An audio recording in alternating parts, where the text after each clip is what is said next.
안녕하십니까. 고고TV 여명입니다. 8월 6일 금요일인데요. 주말에 또 들어갑니다. 모두 화이팅 하시고 건강하십시오. 윤석열의 지지율이 지금 급락을 했는데요. 20% 아래로 또 추락을 했습니다.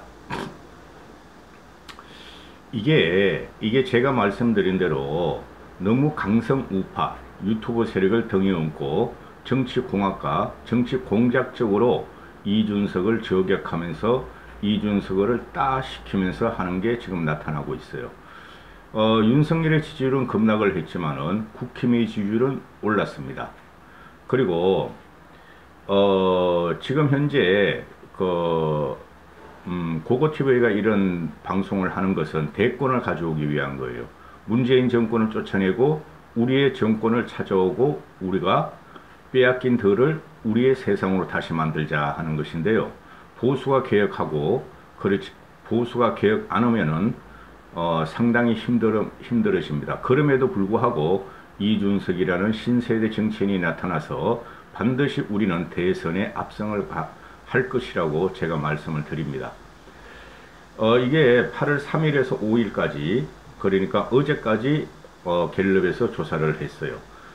그러니까 3일에서 5일까지 윤석열의 1일 1설화가 또는 1일 2개의 설화가 많이 나왔고 3일에서 5일까지 보면은 윤석열이와 윤석열의 세력화하는 사람들이 이준석을 몰아가고 그런 게 나타났죠. 그래서 윤석열의 지지율을 분석해 보면은 TK나 70대 이상, 60대 중반 이후만 윤석열을 지지하고 나머지는 다 이탈하고 있습니다.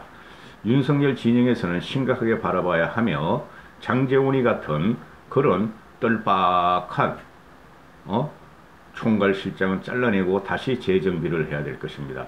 고고TV는 국힘의 경선주자 한 5명 돼요. 대표적으로 윤석열, 최재형, 홍준표, 유승민, 원희룡 되도록이면은 좋은 점만 칭찬을 하려고 지금 방송을 하고 있습니다. 그러나 비판을 하지 않으면 안 됩니다. 무대뽀, 막가파식으로 누구를 지지하지 못합니다. 왜? 고고TV는 양심과 상식이 있는 인플루언서 유튜브 진행자이기 때문에 그렇습니다. 다행히도 아직까지는 정권 교체론이 정권 유지론보다 10%가 앞서갑니다. 정권 교체론이 47%, 유지론이 39%인데 이게 4.7 보선 이후에 정권 교체론이 한 60%가 갔었어요. 한 10% 이상에 빠졌죠. 그 다음에 중도층의 분위기는 비슷합니다. 정권 유지가 39%고 정권 교체가 51%다. 그래서 중도를 누가 확장하냐 하는 문제예요. 아직까지도 쓰레기 자유우파 유튜버들은 중도는 없다. 우파와 좌파만 있고 우리 자유우파 강성우파만 있다. 중도가 무슨 필요 있냐 하고 그렇게 방송을 하는데요. 그것들은 쓰레기입니다. 쓰레기. 누누이 말씀드리지만은 좌우를 갖다가 정치로 분리를 해버리면은 좌우 쉽게 말해서 중도적 보수 또는 중도적 진보까지 합하면 약 70%가 됩니다. 그런데 이번 선거는 문재인을 살리자, 문재인을 죽이자 하는 세력이 붙으므로 그죠? 좌우는 총결집을 하게 되고 중도층 40%가 성패를 좌우합니다. 이재명은 대부분 올라가요. 이재명이 대부분 올라가고 윤석열은 대부분 떨어지는데 한번 보시죠. 이게 골치 아픈 겁니다. 자유우파 유튜브를 따라다니시는 분들은 고고TV 들어오지 말라고 내가 몇 달을 방송 드리는데 그냥 2년 동안 고고TV 기생하면서 큰 욕대거리를 하는 사람들 나 이해를 못하겠어. 그 사람들은 고고TV가 예측 가능성 또는 예측을 해서 맞는 유튜브가 어디 있어요?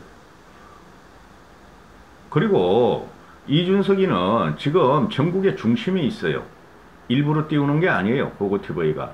근데 이준석을 칭찬하면 무조건 싫어요 하고 들어오고 보지도 않고 윤석열을 비판적 지지를 하면은 비판을 하면은 무조건 싫어요 하고 참 한심한 사람들이야.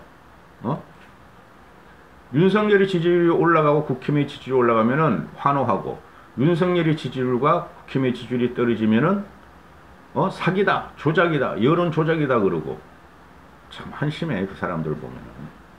아니 어떻게 5천만을 갖다가 그렇게 AI로 다 통제를 합니까? 지금 보면은 작년 8월부터 현재 8월까지 1년을 내가 붙였는데요. 윤석열이가 3월 4일 날 정치 선언을 하죠. 검찰총장직 사퇴하면서 급등하죠. 2월 4일에서 3월 11일 사이에 24%로 급등을 하죠. 이게 꾸준히 윤석열이 지지가 돼요. 이때부터 윤석열은 강성 우파 태극기 부대 또는 TK에서 달라붙어가지고 20% 중반대의 지지율을 갖다가 갤럽에서 나타내고 있죠. 그걸 쭉 유지하다가 6월 3일날 그죠? 이때 21%까지 떨어지죠. 다른 조사에서는 19%까지 떨어진 적도 있죠. 6월 3일 20일 이때 한창 문제가 됐던 게 윤석열이 국힘을 입당하느냐 마느냐 또는 제3지대로 가느냐 마느냐 해서 국힘 쪽에서 지지율을 빼버리죠. 국힘 지지자들이 일부 강성 우파들도. 그래서 7월 1일 날 25%까지 다행히 올라가고 이때가 뭐예요? 7월 1일 날이 25% 올라가고 그죠? 그 다음에 또 살짝 쭉 떨어지다가 또 살짝 반등하는 경우가 있었죠. 그게 7월 25일 날 이준석이 하고 치맥 회동을 하고 염려 마십시오. 정권 교체하겠습니다. 국힘에 입당하겠습니다. 이래가지고 살짝 올라가다가 그냥 지금 19%로 떨어져 버려요. 8월 5일까지 조사한 게 3일에서 5일까지 조사한 게 이거는 위험 신호예요. 6%가 툭 떨어지는 경우는 어디를 봐도 없어요. 어디를 봐도. 쉽게 말해서 윤석열이가 3월 4일 날 그 정치 선언을 하고 검찰총장 사퇴직을 해서 24%에서 그 이후로 6% 떨어져 한 방에 6% 떨어지는 경우는 없어요. 근데 떨어졌단 말이에요. 이거 위험 신호예요. 일부러 제가 윤석열이를 비판하고 저격하는 게 아니에요. 윤석열은 참모지 싹 바꿔야 돼요. 혼자 못 고치면은. 그 한심한 사람들이야 진짜. 그 자유우파 따라다니는 그 사람들. 그 다음에 국힘의 지지율을 보면은 윤석열의 지지율은 6%로 빠지는 데 반해서 국힘의 지지율은 2%가 상승을 하죠. 국힘의 지지율은 쭉 28%에서 32%까지 왔다 갔다 하죠. 그죠? 그리고 이준석의 등장으로 국힘 지지율이 7월 둘째 주에 그리고 6월 6일 당대표 이후에 이준석이가 개혁 보수 정치 미래를 열어가자 32%까지 가서 더불민주당을 4년 9개월 5년 만에 국민의힘이 더블 미친당을 앞서가기 시작하죠. 그게 윤석열이가 설랑설레하면서 합당하느냐 마느냐 아니 입당하느냐 마느냐 그게 마이너스 효과를 가져서 국힘 지지도 조금씩 빠지다가 이제 윤석열이가 지금 1설화를 함에도 불구하고 7월 4째 5주째보다 8월 첫째 주에서 2% 올라가고 뭐 민주당은 1%가 떨어지고 그죠? 그러니까 국힘의 지지는 항상 보수는 30%가 있어요. 그게 윤석열이가 지금 이준석하고 거리를 두면서 각을 세우면서 당을 장악하려고 들어가는데 오히려 국민들은 이준석의 국힘을 지지율을 올려버리고 윤석열의 지지율을 급락을 시켜버리죠. 이 민심이 무서운 거예요. 합리적인 이성을 그 TK 꼰수기들이 거기 윤석열 쪽에 붙은 참모들이 절대 뒤집을 수가 없어요. 이준석을 건드리면은 건드릴수록 윤석열의 지지율은 떨어진다 하시고 보면 돼요. 이런 거를 믿고 싶지 않은 분들은 그 자유우파 쓰레기 고성국 이봉규 정규재 조갑재 그런 거 보세요. 뭐 다른 애들도 다 그래. 지금 놀라운 사실이 벌어지는데 지역 TK만 제외하고 지역 그리고 60대 중반 이상만 제외하고는 윤석열이가 이재명한테 현격하게 지금 지지율이 떨어집니다. 이게 심각하게 보셔야 돼요. 바로미터는 말이죠. 수도권 젊은층 2030 수도권 젊은층 중도층이에요. 이걸 확장을 못하면은 우리는 대선에서 대단히 어려운 상황을 맞이해요. 쉽게 말해서 중도층과 2030들은 투표를 포기합니다. 서울 경기야 뭐 불 붙으면 그냥 다 하겠지만은. 그래서 내가 누누이 지금 윤석열한테 말씀드리는데 윤석열에 대해서 말하는데 윤석열은 중도 확장과 진보청 또는 서진정책, 호남 공약이 실패했어요. 그거를 할 수 있는 사람은 이준석과 보수의 개혁 세력 김종인 씨뿐이 없어요. 그걸 척을 지고는 절대 윤석열이는 대선 주자가 된다 해도 힘든 싸움이 됩니다. 전체는 아까처럼 전체 보면 이재명이가 25%, 윤석열이 19%, 이낙연은 말 않겠습니다. 그 다음 서울을 보면은 이재명이 19%, 윤석열 16%. 그죠? 근데 인천 경기에서는 저 경기도지사를 갖다가 끝까지 헤쳐먹고 말이지 선거 이용하려는 경기도지사 이재명이가 윤석열이보다 35대 17로 두 배 이상 앞서가고. 근데 이것도 오늘 이재명 그 양아치가 뭐라 그럽니까? 나보고 대선 후보가 될 거냐 경기지사를 선택할 거냐 선택하면은 난 경기지사를 하겠다 그러잖아요. 그런 말을 듣고도 이낙연이나 박용진이나 정세균이가 그거 하나 못 제끼는 거 보면은 이 전투력이 없어요. 민주당 애들이. 이 양아치 하나 못 제끼는 거 보면은 난 경기지사 할래 대권 안 할래 그러면서 대권 운동 경기도지사직을 이용해서 대권 운동을 하는 이런 이재명 양아치를 못 지키는 거 보면은 신기해요. 난 저쪽 애들이. 그 다음에 충청, 대전, 세전, 충청도 비슷해요. 18%, 19%. 이 윤석열의 대망론이 좀 있어 그렇고. 광주 전라는 뭐 4배가 이재명을 지지하고 30대 8. 국힘 지지율은 광주에서 10%가 넘어요. 근데 지금. 그 다음에 TK, 대구, 경북에서 약 2.5배. 이재명이 14% 나오고 윤석열이 35% 나오고. 이것도 심각한 거예요. 이재명이 14% 나오는 게 너무 심각한 거예요. 그 다음에 부울경에서 이재명이 24, 윤석열 22. TK만 제외하고는 전부 다 압도적이거나 아니면 큰 차이로 이재명이 앞서가요. 그 다음에 남성을 봐도 성별, 남녀를 봐도 남성에서도 이재명이가 윤석열보다 9% 앞서가고 여성에서도 3% 앞서간다. 이러는 거죠. 그 다음 연령별로 보면 이게 참 심각한데 연령별로 60대 이상만 60대 이상 보시죠. 60대 이상만 이재명이 13%, 윤석열이 32% 됩니다. 60대 이상만.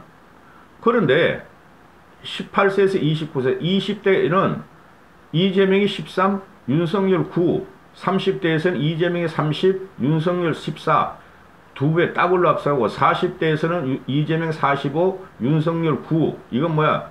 5배를 앞서가고 50대에서도 이재명이 34, 윤석열이 24, 10%를 앞서가죠. 일단 분석을 하고 말씀드릴게요. 그래서 일단 이거부터 보시죠. 그러면 진보 보수 중도층에서는 어떠냐? 보수층에서 이재명 9%, 윤석열 38%. 중도층에서 보면은 이재명이 25%, 윤석열 16%예요. 그 다음에 진보층에서는 이재명 50%, 윤석열 6%예요. 이게 우리가 진보층을 뺏어 봐야 돼요. 탈진보들을. 그러니까 윤석열이가 지금 말을 하는 게 뭐냐면은 내가 국힘의 힘을 입당했더라도 진보층과 중도층한테 설득을 해서 갖고 오겠다. 실망하지 말라 이러는데 애초에 윤석열은 강성 우파나 자유우파 유튜브 세력, 태극기부들을 등에 업히기 때문에 중도, 진보, 호남에 대한 지지력을 상실했어요. 그게 실패하자 국힘에 들어온 건데, 근데 여기서, 보수층에서도 그냥 압도적 지지를 받아야 되는데, 보수층에서까지도 압도적 지지를 못 받아요. 왜? 고고TV 같은 개혁적 보수와 합리적 이성을 가진 보수들이 많기 때문에 지금 세상은 변했다니까요? 이 사람들을, 우리 같은 사람들을 잡지 못하면은, 물론, 나중에 그 1대1로 붙으면은, 근본일치가 들어가면은, 무조건 윤석열을 지지할 수뿐이 없죠, 저도. 그죠? 무조건 지지합니다. 그런데, 중원 싸움이라니까요? 서울, 경기가 중원이고, 그죠? 충청도까지도 일부 중원의 영향권에 들어가고, 그 다음에 20, 30, 40을 잡아야 되고, 50대 중반까지도 잡아야 돼요. 그 다음에,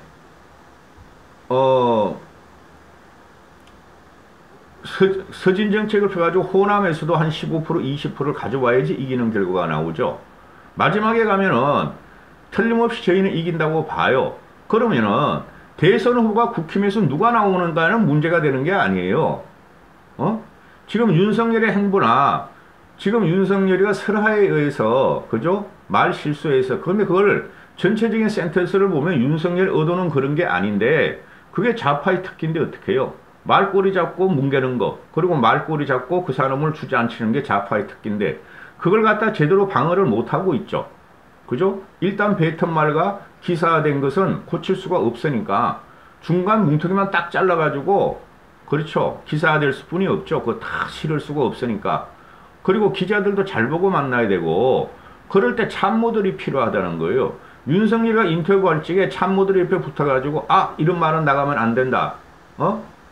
그거 다시 말해야 된다. 다시 말하세요. 그거 싫지 마세요. 이렇게 말을 해야 된다고. 그래서 여러분은 지금 가만히 보시면은 윤석열이가 이재명이나 이낙연을 직설직격하는 게 없어요. 본인 입으로 참모들이 간혹가다 하나씩 나오죠. 그죠? 그거 가지고는 안 돼요. 아니 이재명이 이낙연이는 정세균은 윤석열을 직격을 하고 패버리는데 윤석열은 계속 강성구파 등에 오면서 인터뷰하러 다닌다. 사람 만나야 된다. 지금은 SNS 시대가 말이죠. SNS. 이 시대가 적시적답하고 속도전이에요. 속도전. 몇 시간만 지나고 몇 분만 지나면 그게 오해가 되고 왜곡이 되고 그런 시대 아니에요. 그래서 이준석이가 그냥 페이스북을 계속 날리는 거예요. 자기 생각과 다르고 자기를 폄훼하거나 거짓을 말하는 기자들이나 신문이나 쓰레기 유튜버들이나 사람들에 대해서 그냥 계속 속도전으로 날리는 거예요. 그러면은 윤석열 같은 경우는 SNS 검찰총장이 권위 갖고 살아는 사람이기 때문에 그런 게 굉장히 불편하고 힘들지 않겠어요? 그러면 참모들이 쫓아내는 수행 참모들이 있을 거 아니에요. 그죠? 대변인도 하나 붙이고 참모도 붙이고 그런 애들이 그걸 계속 해줘야 되는데 방어를 해줘야 되는데 없어. 윤석열 진영에 보면은 대부분이 공작과 공학으로 정치를 하려고 그러는 애들이에요. 제가 보면은 그래서 위험하다는 거예요. 강성우파만 그 변호해가지고 어떻게 정권을 가져오려고 대선 후보가 되려고 그러면 대도 문제가 되는 거죠. 그렇죠. 그래서 윤석열 캠프 측에서는 제대로 알아야 된다고. 김병민이 가지고는 절대 이준석이나 저 민주당 이재명을 갖다가 상대할 수가 없어요.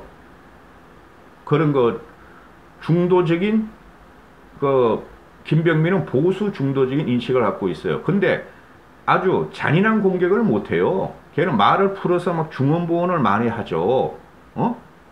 김병민은. 그리고 장제원 같은 애는 절대 총괄실장이나 또는 윤석열의 트랙을 갖다가 계속 막아주고 전진시키는 역할을 못해요. 안타까워요, 저도. 대세론을 몰고 나가는 건 맞아요. 그런데 그걸 갖다가 국힘의 개혁체제, 계획을 주도하고 있는 이준석하고 각을 세워가지고 무슨 대세론을 몰고 나가겠다는 거예요. 그렇지 않습니까? 3개월이라는 11월 9일까지니까 9월 9일, 10월 9일, 11월 3개월이나 남았어요. 윤석열의 캠프 준비해야 됩니다. 걔네들 가지고는 절대 안 돼요. 제가 벌써 정치 유튜브를 2년 2개월 동안 하잖아요. 제 눈은 다 보인다니까 이게. 이까지 하겠습니다. 감사합니다.